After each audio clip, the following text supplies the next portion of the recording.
c'est une lueur d'espoir pour moi.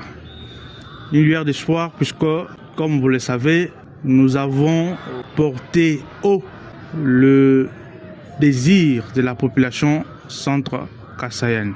Nous avons lancé un cri d'alarme pour rappel à la plénière du 11 juin 2024 à l'Assemblée nationale. Nous avons pris parole pour montrer à la Première ministre que le projet phare du Kasaï central n'était pas repris dans son programme, que le projet de la route de l'espoir Kananga-Kalamambouji n'était pas non plus repris dans ses programmes. Dieu merci, notre voix a été entendue. Le chef de l'État, son Excellence Félix Antoine Tshisekedi Tshilombo, s'est impliqué personnellement.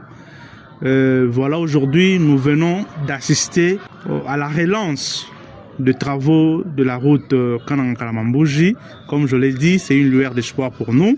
Après avoir suivi les études de faisabilité, je me dis, cette fois-ci, il y a du sérieux, puisque les choses sont bien déterminées.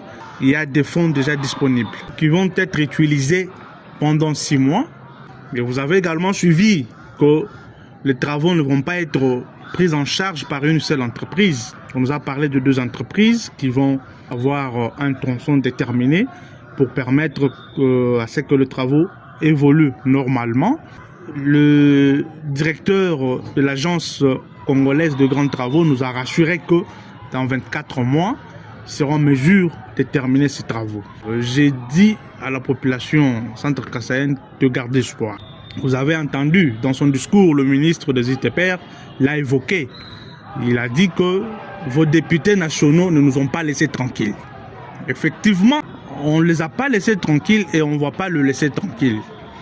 Ils seront tranquilles que le jour qu'on verra cette route être praticable, c'est-à-dire la construction terminée, la route asphaltée. Et c'est en ce moment-là que moi, Marcel Tshipepele, je laisserai le ministre tranquille.